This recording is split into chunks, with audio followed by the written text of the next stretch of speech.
What's up, guys, and welcome to episode 5 of the 2K Robinhood Options Trading Challenge. In this series, we started a Robinhood account with 2K, and we are trying to grow that account to 3K as quickly as possible. The rules are simple, options only. That means no stock positions allowed. And in this video, we're going to cover all the trades made from August 29th till September 9th. But before we go and get into those trades, if you haven't already, make sure you drop a like down below. And if you want to see more videos like this one, make sure you hit that sub button. So I have to start off with an apology because last week there was a holiday. So I was actually out of town last weekend and could not put up a video. And these videos are obviously very difficult to pre-record because we are making live trades. So I hope you guys appreciate that. But here we have a lot of trades over the last 2 weeks. This past week was kind of slow because, right, it was a short week as well with Labor Day being on Monday. But overall, we made a lot of trades over kind of the 2-week period. So I figured we'd combine that all into one video. And what we can see here is we started, right, the trades for this video on August 29th, and the market was sitting here at a lower Bollinger Band. So what we're expecting when the market's at a lower Bollinger Band is kind of a move to start forming to the upside. And we can see, right, there's a lot of downward pressure in here. So volatility is increasing as we kind of go from this high all the way down to where we were at on the 29th. And that's, again, going to benefit us to sell put spreads against the market. So what we did and what we kind of did throughout the week was sold put spreads, again, against kind of the market moving further and further down. And overall, it worked out really well for us. And that's what we'll see in the video. And then even into this week, as we kind of bounced actually back up, we still sold some put spreads over this week, kind of at a shorter time period. So overall, we had a really good week. But let's go ahead and get into the first trade. So this trade was actually really funny. So basically the market was going down on Friday. We saw this as a good opportunity to get in for Monday. And this was another short-term trade that I'm trying to get away from. I'm trying to go at least a week out and try and stay in that range for when I'm making trades, because we can get further out of the money and there's a lot of just benefits to it. But basically we put this trade in on Friday to expire on Monday, and we chose the 403, 402, and the market reacted to the downside on Monday. And basically what ended up happening is it looked like this trade actually would have expired worthless, but Robinhood saw it as an at-risk trade is what they quoted it as, or call it. And basically they closed out early. So they closed it out at 2 p.m. And instead of, getting the full premium, they actually closed it out for $10 and I got $9. So this trade ended up being a $1 loss when in reality I should have made $10 on it, or $9 technically on it. So overall, kind of funny. I'm just glad it didn't close out for like $20, and really kind of screw us. But overall, kind of sad that we didn't get this full premium. So we can see already that it is a red day. We are down just a little bit in the market here, and it is SPY that we are going to be trading here. And SPY is the most liquid. We love trading it, and we can see that the stock price is around 402 right now. So what we are going to do is we come in here and we are trading all the way out till Friday. We're trying to get a little bit more time on our contracts so that we can go further out of the money and experience a little bit more volatility in that time frame and still be able to capitalize on a shorter time frame. So here I find the 387, 386 put credit spread, and we're able to collect $9 on it. And I want to be aggressive and start kind of making a little bit of money back. So I put in 2 contracts here to actually trade on this, and that actually works out really well for us down the road.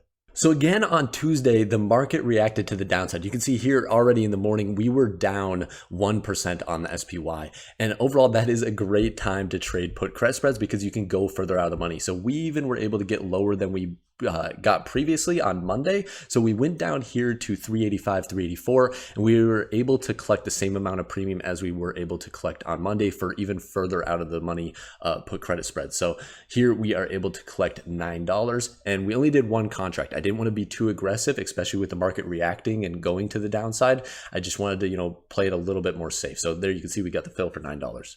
Again, the market was reacting to the downside. You can see here that we're down almost another 0.5% early in the morning, and we see this as another good opportunity to go out there and trade a put credit spread. And we're actually getting below any of the other strikes that we have traded so far. So we are all the way down here at 383, 382, and we're able to collect close to the same amount of premium. So we actually put in 2 contracts. We're super aggressive here this week, probably honestly overtraded. If we're being honest, I shouldn't go as heavy as I did, but I saw this week as a good opportunity to make back a little bit of money. So we actually get the fill here for $7 a piece for the 2 contracts. So in total, we collect $14. Again, the market reacted to the downside, and this was on Friday, and we were going out a week till all the way September 9th, and this was one of the trades that obviously expired for the shorter week of Labor Day. And what we saw is, the market was just continuing to kind of sneak down throughout last week. So overall, it was reacting very slowly to the downside, and we had already had a lot of downward moves, so I felt pretty good about this trade, how far out of the money we were able to get, and we were able to collect $8 and get the fill there.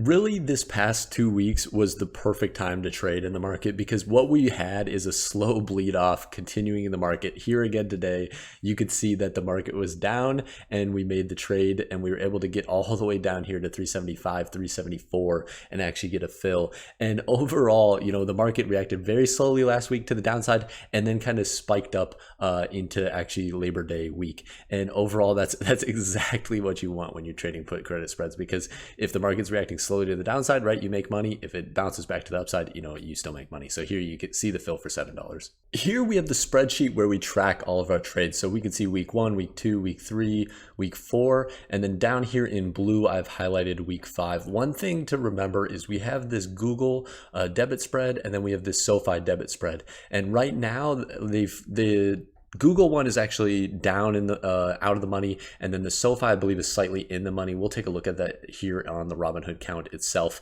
in a minute. But basically, those are not considered in a lot of these calculations. Basically, we're looking just at the spread. So here's the full week. Again, we made that $9 trade that ended up getting closed out for $10. That was kind of stupidly closed out, by Robinhood. And then we have that $18 trade, which we actually ended up closing out for $1 a piece. So we ended up closing out for $2. And bought it back. And then we have the other trade. So remember this $14 one, this was 2 spreads for $7. So overall, those are all the trades. On the week, we were able to collect $53 in premium just from our spreads. So actually that is our best week so far, but we have had a couple losing weeks that, really have hurt us. And then we've had a couple winning weeks as well. So hopefully we can kind of turn this around. This is huge to kind of see this turn because really we've adjusted our strategy. And that's been the big thing that we've kind of been struggling through over the last couple of weeks, is figuring out what is the best strategy for us where we can, trade kind of short term, but also make money. And what we've found is, and what we're starting to see at least so far, is that if we trade a little bit further out in time, go maybe a week, at least 3 to 4 days, then we're able to get a little further out of the money and actually win more trades overall. So that has been huge. And here again, we have the credit. So we have collected in total, just again, counting everything besides the debit spreads, we've actually collected $21. That is a 1%, a little over a 1% return. And then if we extrapolate that over the year, right now we're looking at a 9.83% return. And again, that's coming with a lot of risk. There's been a lot of volatility in the market right now. I think if the market kind of steadies off and continues its trend upward, we will actually be in a lot better position than this. This is actually a really low number than what I would expect with all the trading that we've done. I'm kind of anticipating that if we start correcting some of these issues, we should be able to get this number, this year-over-year return to, I'm thinking around 20 to 25%. Again, that's trading with a lot of risk, so take that into consideration.